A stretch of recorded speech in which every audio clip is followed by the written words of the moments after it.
constate tous les jours, les faits divers s'enchaînent dans les quartiers sensibles de Nice. Jean-Michel Deya est responsable associatif. Il a eu une idée, apporter une réponse, notamment à la montée en puissance de la violence en créant des plateaux sportifs. Bonsoir Jean-Michel Deya. Bonsoir. Merci d'être avec nous sur France Bleu Azur. Votre idée, voilà, c'est ça, c'est ce projet de plateau sportif. Vous pouvez nous en dire un petit peu plus? Oui, le plateau sportif, ça a été créé depuis 2012, c'est en place, donc ça fait maintenant 6-7 ans que ça tourne. L'idée, c'est de s'immiscer au cœur des quartiers pour mettre en place bien plus qu'une animation sportive, je dirais même une intervention sociale, parce qu'il y a trois objectifs principaux qu'on peut associer à cette action, qui sont le fait de renforcer le lien social, Oui. Et d'en créer aussi par la même occasion, au travers des interactions qu'on peut créer en s'immisçant au cœur du quartier, faire simplement découvrir des nouvelles activités sportives, donc activités traditionnelles, mais aussi des activités innovantes. Mais aussi, ça permet aussi et surtout de créer un espace partenarial au cœur du quartier, où l'objectif est de mettre en partenariat et en mutualisation l'ensemble des compétences des acteurs. Donc un des partenariats les plus importants sur le plateau, c'est le partenariat entre un éducateur sportif de prévention éducation sport et un éducateur spécialisé, en général de l'ADSEA sur le quartier des Moulins. Et notre objectif, c'est de prendre ce modèle et d'essayer maintenant de le développer dans d'autres quartiers, à l'échelle de la ville, dans d'autres quartiers. L'idée, c'est voilà, d'amener un plateau sportif, c'est-à-dire d'amener le sport sur la place publique, au cœur d'un quartier, en y intégrant tout le monde. Exactement. On a tous des compétences diverses et variées, et l'objectif, c'est justement de pouvoir à un moment donné les mutualiser au sein d'un même moment, dans un même lieu. Et c'est ça qui fait la force de l'action. C'est qu'on arrive à mutualiser avec des repères stables. Pour le moment, nous, on le fait durant les vacances scolaires. Et ça marche. Vous allez nous parler du premier bilan de ces expériences, de comment vous allez tenter de développer. On va passer un bon moment ensemble. C'est l'idée qui vaut le détour. Vous êtes notre invité jusqu'à 19h, Jean-Michel. 18h, 19h. L'idée qui vaut le détour. 18h13, Jean-Michel Deya est notre invité. Il rêve de déployer son idée des plateaux sportifs dans les quartiers dits sensibles, expérience qu'il réalise depuis maintenant 6 ans au Moulin à Nice. Jean-Michel, c'est quoi en fait le concept des plateaux sportifs? Donc un plateau sportif, ce sont des tapis qui sont déposés à même le sol, où on crée finalement des espaces mobiles sportifs là où on ne les attend pas. Donc au cœur du quartier en général, sur la place publique. Sur ces tapis-là, dans un premier temps, on met en place en général des initiations au sport de combat. Nous sommes judokas la plupart, mais il y a aussi, on a invité le club de taekwondo, tout le partenariat, le club de boxe local. Donc nous, association prévention éducation sport, on est des judokas, des lutteurs, mais c'est ouvert à tout le monde. Donc dans un premier temps, on est sur l'initiation au sport de combat, et dans un deuxième temps, sur ce même tapis, on touche du coup à notre public qui est plus les 6-18 ans. On est sur un tournoi de foot sur tapis avec toutes les vertus éducatives qu'on peut mettre autour de cette animation. Tout dépend de la posture éducative de l'éducateur. Il ne va pas se contenter de faire qu'une simple animation sportive, mais c'est à lui aussi maintenant d'aller beaucoup plus loin et de saisir toutes les opportunités éducatives. Le sport est juste un support. Exactement, c'est un support justement à l'action éducative qui est menée aussi bien par les éducateurs. Et tout autour de ce tapis sont également disposés des ateliers en libre accès. C'est-à-dire que les gens peuvent venir en famille, partager un moment, prendre les raquettes de badminton à disposition, jouer au ping-pong. Et de là, voilà, il n'y a pas d'objectif particulier dans ces moments-là, mais le fait d'être ensemble, tout simplement, le vivre ensemble, c'est quand même actuellement un des objectifs principaux, notamment dans les quartiers. Ce qui permet en fait ces plateaux sportifs, donc on part des animations sportives finalement où on fait découvrir des disciplines, on arrive à un moment que l'on peut vivre en famille au sein du quartier, dans lequel est impliqué les associations, c'est être au cœur du quartier, aller à la rencontre de ses habitants que vous trouvez délaissés.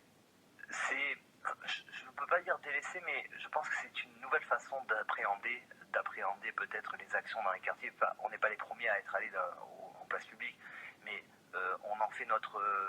Non, parce que des animations comme ça sur le sport ou animations prévention, etc., ça existe.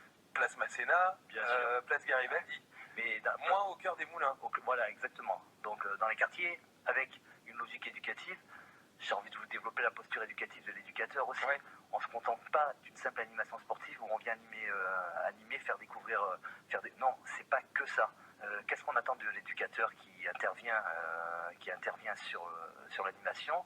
C'est qu'il ait une posture proactive afin de pouvoir repérer chez les jeunes différents besoins. Donc ça peut être des besoins en termes de valorisation, de confiance en soi, en termes aussi de non-respect des règles, mais au-delà de ça, c'est savoir aussi comment interagir avec le jeune à ce moment-là.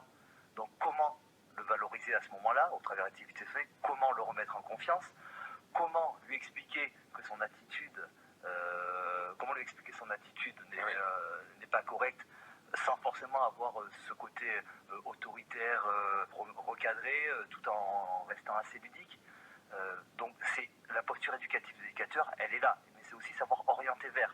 Orienter vers quoi? Orienter vers les éducateurs spécialisés si besoin, orienter vers aussi les clubs sportifs pour une pratique régulière. Nous on vient ponctuellement, si on repère un talent en athlétisme, je dis une bêtise, ou dans un sport de combat, c'est faire le lien entre cette animation de quartier et le club sportif pour pouvoir sortir le jeune du quartier et lui proposer justement un avenir potentiel ou pas, même s'il ne devient pas un grand champion. C'est pas l'objectif. Mais si lui permet de faire. Lui permet de faire, de découvrir, de ne pas traîner dans le quartier. C'est la réalité, ça, les jeunes qui traînent dans le quartier. Est-ce qu'on n'a pas une image un peu cliché de ces quartiers si sensibles? On parle de l'Ariane, des Moulins, ici pour Nice. Alors, il y a une réalité, certes, il y a des jeunes, il y a une réalité qui fait que si... J'ai grandi, moi, au quartier des Moulins. Ce que j'ai pu constater, c'est qu'arrivé en troisième, il y a une partie qui va au lycée, et qui, en général, une fois qu'on a passé le collège, on rentre dans un cursus et j'ai envie de dire que les choses se déroulent naturellement. Mais la partie qui décroche, cette partie-là, même si c'est qu'une minorité, et là c'est important de le dire aussi, que c'est qu'une minorité, traîne dans le quartier. Et cette minorité, si on s'en occupe pas, il n'y a pas que d'eux qu'il faut s'occuper, il faut s'occuper de l'ensemble des gens de toute façon, est propice, bien entendu, à peut-être les futurs dealers, les futurs guetteurs, et aussi propice à autre chose. On parle de radicalisation en ce moment, donc là aussi on a chacun un rôle à jouer, et l'objectif c'est simplement de mettre les gens en projet, de ne pas les laisser pour compte dans le quartier, et être très attentif à cette catégorie d'âge là, qui nous savons tous est une catégorie assez sensible. Donc l'âge c'est quoi? C'est l'adolescence, c'est la troisième? C'est moi, en ce moment c'est entre la troisième et le passage du collège au lycée. Donc c'est 13-14 ans, voilà, 15 ans? C'est entre 15 et 16 ans. Donc il faut être vigilant à ce moment-là, et c'est là qu'on doit être actif. Donc on crée un lien avant, en le prenant sur le plateau dès le plus jeune âge finalement. Les plateaux sportifs, et vous attendez le soutien donc des pouvoirs publics. C'est l'idée qui vaut le détour ce soir, développer ce modèle de rencontre dans les quartiers sensibles, à Nice ou ailleurs, créer du lien avec des groupes qui sont difficilement accessibles. Jean-Michel Deya est notre invité jusqu'à 19h.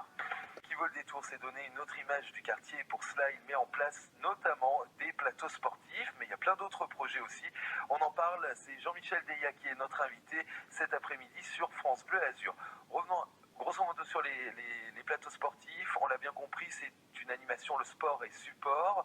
Vous impliquez le maximum de personnes dans les quartiers, et notamment au cœur du quartier des Moulins. C'est là qu'a eu lieu cette première expérience, c'était en 2012. Quelle en est l'efficacité? Vous avez constaté du positif? Donc on a tous constaté les bénéfices au bout de ces 6 années passées finalement sur le quartier des Moulins. On a même été récompensé au niveau de l'Assemblée nationale par l'Agence pour l'éducation par le sport. On a reçu un prix pour une action reconnue d'éducation par le sport. Ouais. Donc fort de cette expérience-là, on a envie aujourd'hui de passer un cap et d'étendre cette action à l'échelle des quartiers de la ville de Nice ou autres. Mais c'est pouvoir dupliquer ce modèle. On est maintenant en capacité peut-être de pouvoir conceptualiser le projet de façon à le faire vivre ailleurs. Alors ce concept, justement, vous allez le présenter où? Quelles sont déjà les premières réponses, les premières avancées? On a des tas de jeunes de quartier, des Liserons, de l'Ariane, de Bon Voyage, qui sont venus nous trouver, donc le jeune, je ne parle même pas l'association, pour mettre en place un plateau sportif au sein du quartier, au sein de leur quartier.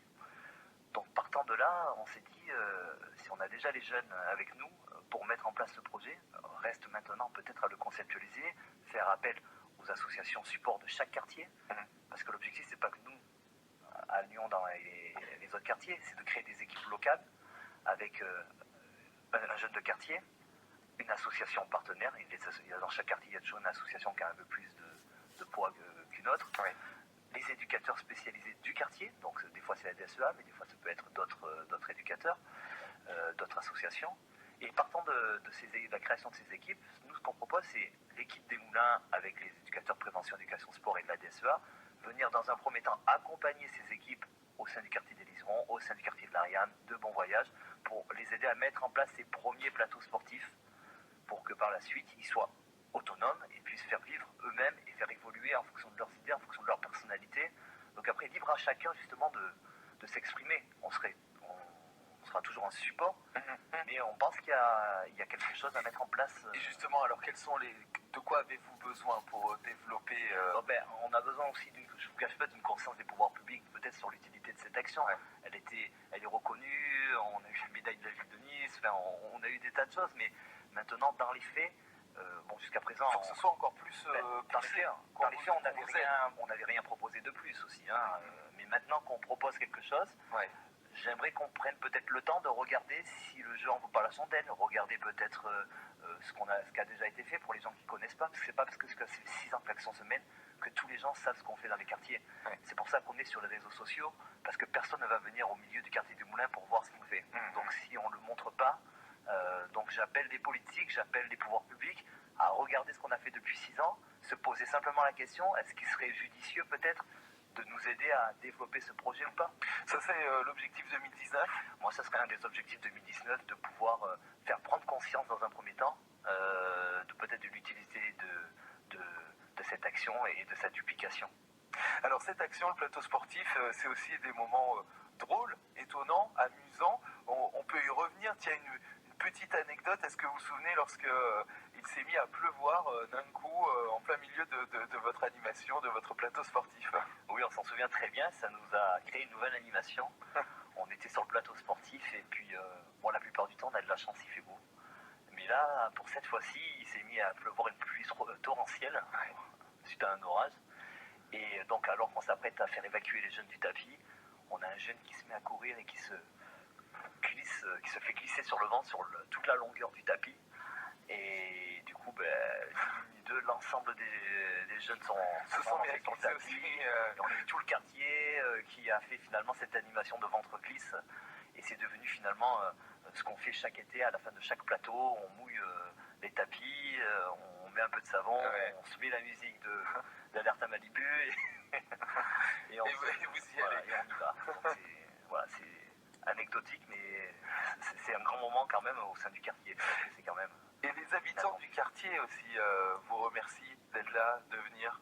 Donc ça, c'est vraiment ce qui nous pousse des fois, parce que je vous cache pas, des fois qu'on a les subventions en retard ou quand il y a de quoi parfois, indépendamment des volontés, parce que les gens avec qui on travaille sont de bonne volonté. Je parle des techniciens, c'est le système qui fait que des fois on a des subventions très en retard.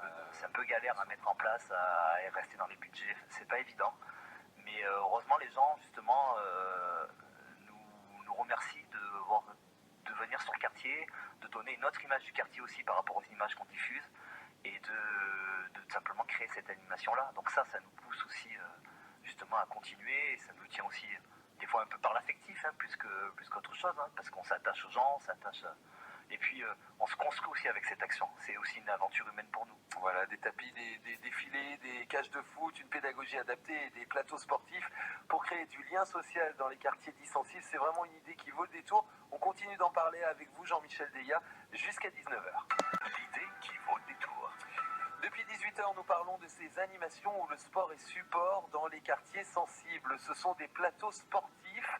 Ça s'est passé notamment avec une première expérience à chaque vacances depuis 2012 dans le quartier des Moulins. Mais notre invité, Jean-Michel Deya, veut déployer ce dispositif au sein de tous les quartiers, notamment tous les quartiers sensibles de Nice. On en parle jusqu'à 19h.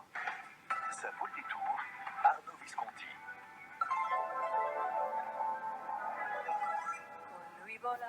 Sont venus à Cannes, c'était en fin d'année dernière. Pink Martini et la nota à Napoli sur France Bleu Azur. L'idée qui vaut le détour est ce plan pour que peut-être les jeunes des quartiers sensibles arrêtent de tomber dans la délinquance et ne se contentent plus du désœuvrement de leur quartier. Jean-Michel Deya, notre invité, a eu cette idée. On vous en parle cet après-midi. Créer des plateaux sportifs qui permettent d'impliquer tous les habitants dans tout le quartier. Ça permet aussi de repérer certains jeunes, de les orienter. Une première expérience a eu lieu au Moulin et l'idée pourrait se développer dans d'autres quartiers populaires de Nice. Jean-Michel Deya, en tout cas, on a l'envie. Le projet, on en discute cet après-midi sur France Bleu Azur. Il a d'ailleurs lancé un appel aux instances politiques de la ville pour développer, pour déployer ce projet des plateaux sportifs, mais aussi cet appel aux habitants qui sont de prime abord, de toute façon, partie prenante de cette aventure. Alors dans un instant, Jean-Michel Deya, vous allez appeler quelqu'un que vous considérez comme votre mentor autour de cette idée qui vaut vraiment le détour. Jean-Michel Deya est notre invité cet après-midi sur France Bleu Azur. Son idée qui vaut le détour, c'est notamment ces plateaux sportifs dans les quartiers de Nice. Et nous sommes en ligne. Je vais vous laisser le présenter, Jean-Michel. Alors, on est en ligne avec Philippe Danaé, qui est un éducateur spécialisé de la DSEA, avec qui on a un partenariat étroit depuis la création de ce plateau sportif, avec qui on peaufine chaque année et avec qui on a conceptualisé aussi ce modèle pour pouvoir maintenant peut-être le proposer dans d'autres quartiers. Donc c'est pour moi une référence, on va dire, une personne d'expérience sur qui je compte énormément. Bonsoir Philippe. Bonsoir. Merci d'être avec nous. Alors oui, ces projets de plateau sportif. Alors vous, c'est quoi votre regard justement sur cette idée que nous avons choisi de mettre en avant cet après-midi sur France Bleu Azur? Alors globalement, ce qui se passe, les bénéfices majeurs de ces actions, c'est effectivement une réappropriation de l'espace public ou du moins un partage de l'espace public.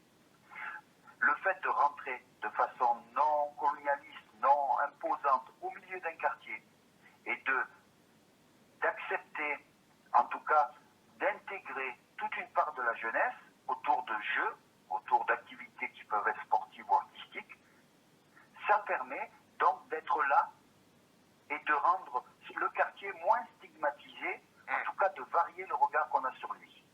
Donc ça, c'est un des grands bénéfices. Le deuxième bénéfice, c'est de répondre un peu à l'ennui, à l'oisivité d'une part de la jeunesse. Oui. Et le troisième bénéfice, c'est effectivement de nous mettre en contact avec des groupes qui parfois sont difficiles d'accès. Oui. Des groupes qui peuvent être dans des conduites dites de transgressives. Oui, mais alors ça a été possible d'aller à ça a été possible d'aller à la rencontre, par exemple, de ces jeunes sur le quartier des Moulins, grâce à vous, notamment Jean-Michel, parce que vous êtes d'abord, vous, issu du quartier des Moulins. Oui, mais je ne suis pas forcément identifié comme quelqu'un qui est dans les Moulins. Par contre, je n'ai pas du tout les codes du quartier des Moulins.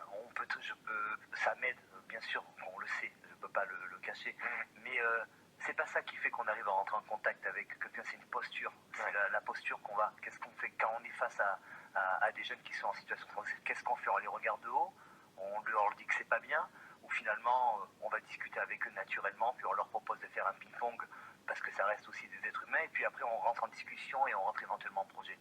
Quelle posture on est de départ? Donc qu'on soit d'un quartier ou pas, ça change rien. C'est cette posture-là, en fait, qui permet justement de s'intégrer finalement et de proposer au sein du quartier. Exactement. Alors, Philippe, Jean-Michel vous considère comme son mentor. Vous devez être content de ce qu'il dit? Je suis évidemment satisfait à la fois de sa présentation, de la lucidité et puis de ce regard partagé.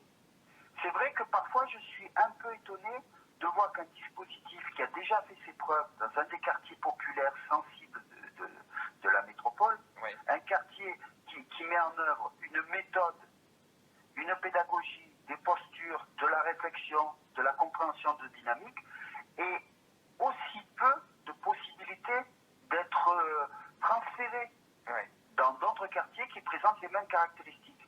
Moi, je pense qu'il y aurait tout un bénéfice, premièrement pour l'usager, c'est-à-dire le jeune et sa famille, de trouver un espace ludique, non dramatique, de rencontre avec des professionnels où la notion de respect n'est pas un vain mot, mais mis en œuvre, où la notion de parcours, on n'enferme pas les gens dans une identité de délinquant, mais on comprend qu'à des moments, ça s'inscrit dans un parcours sur lequel on peut agir.